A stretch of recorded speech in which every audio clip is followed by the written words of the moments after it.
दोस्तों आज का वीडियो है हमारा रस्टिंग के रिगार्डिंग। बहुत से भाइयों के क्वेश्चन आ रहे हैं कि रस्टिंग के लिए हम क्या इलाज करें। रस्टिंग का जो इलाज है वो हमारी जो दवाई होती है, शेड्यूल होता है, वो पहले से ही सही होना चाहिए, तो रस्टिंग हमारे कम हो जाती है। तो आज का पूरा वीडियो रस्टिंग के बारे में ही है। उससे पहले आप लोगों से रिक्वेस्ट है, चैनल पे अगर नए हैं तो प्लीज़ चैनल को सब्सक्राइब कर लीजिए, नोटिफिकेशन बेल ऑन कर लीजिए ताकि आपको इस तरह के वीडियो मिलते रहे। रस्टिंग का एक जो मेन कारण और है वो है जो हमारे धरती है उसमें अगर सुपर फास्फोरस की मात्रा ज़्यादा हो जाती है तो भी कहीं ना कहीं रस्टिंग हमारे बगीचे में देखने को मिलती है। तो ये भी एक इसका कारण है। तो इस पे भी थोड़ा आप अपनी मिट्टी की जांच कराएं और देखें कहीं उसमें सुपर फास्फोरस की मात्रा ज़्यादा तो नहीं है। जैसे जो हमारी पाउडरी मिल्डी है उसकी हमने सही से उसकी रोकथाम नहीं हो पाई है, तो वो भी कहीं ना कहीं रस्टिंग को नपने में हेल्प करता है। और तीसरी बात है जो ड्रॉट होता है, ज़्यादा सूखे की वजह से अगर पानी सही से हमारे पेड़ों को नहीं मिलेगा, पानी जैसे आजकल गर्मी के महीने हैं, पानी की ब्लॉकेज हो चुकी है, पानी इजीली प्रोवाइड नहीं हो रहा, तो वहाँ भी कहीं ना कहीं रस्टिंग की प्रॉब्लम आती है।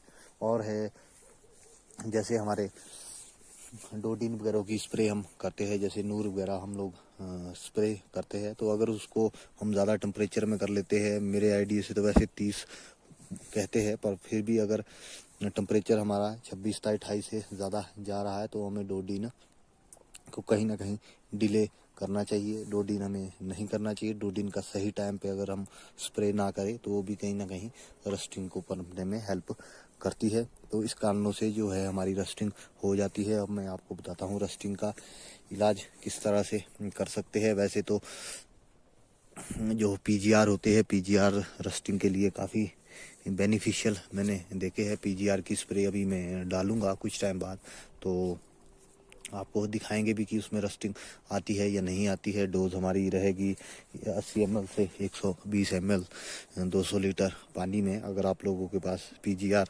अवेलेबल है तो आप उसे कर सकते हैं, या कुछ जेब्रेलिक एसिड ऐसे भी होते हैं जो मैं डिस्क्रिप्शन में भी आपको लिंक दे दूंगा। एक आधा जो मैंने पहले एक आधी बार ट्राई कर लिया है तो कुछ हद तक उनका रिजल्ट मेरे को ठीक रहा। तो हम जो पाउडरी है उसको कंट्रोल करें तो हम रस्टिंग से बच सकते हैं।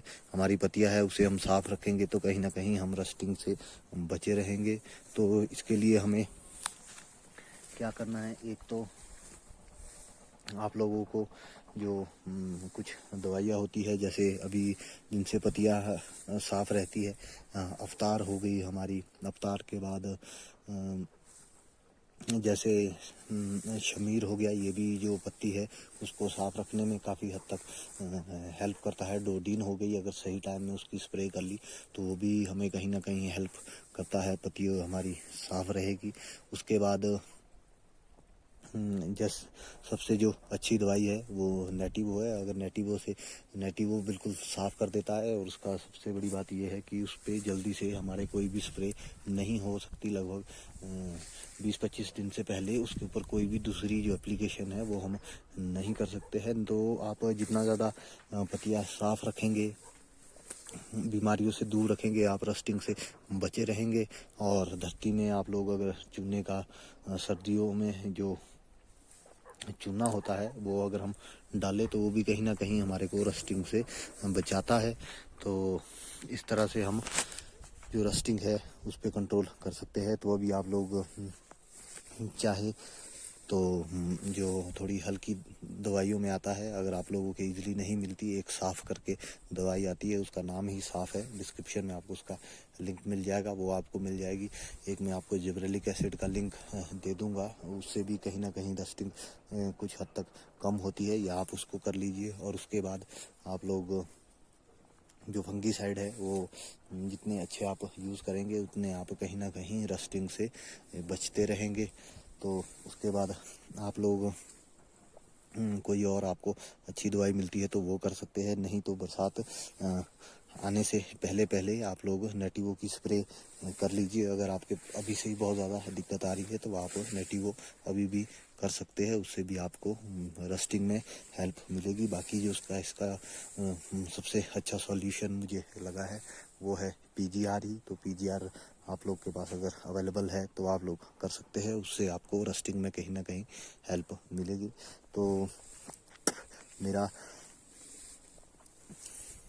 यूनिवर्सिटी वाले जो भी हमारे साइंटिस्ट है या इसमें जो काम करते हैं, इस फील्ड में काम कर रहे हैं, उन सभी से रिक्वेस्ट है कि पीजीआर को भारत में मान्यता दी जाए, क्योंकि ये बहुत सी बीमारियों की बहुत जगह ये हेल्प करता है। सभी जितने भी डेवलप कंट्री है जहाँ पर सेब हमारे से ज़्यादा पाया जा रहा है या हमारे से अच्छी क्वालिटी वाला सेब पैदा होता है, तो वहाँ पर पीजीआर ही ज़्यादा यूज़ किया जाता है। सभी फसलों में, सेब में ही नहीं और भी फसलों में वो कहीं ना कहीं यूज़ किया जाता है। तो आप लोग भी इस मुद्दे को ज़्यादा से ज़्यादा जब कभी पोस्ट आती है उसको शेयर करें, अपनी आवाज़ उठाए, तभी जाके कहीं ना कहीं ये पीजीआर के ऊपर कोई ना कोई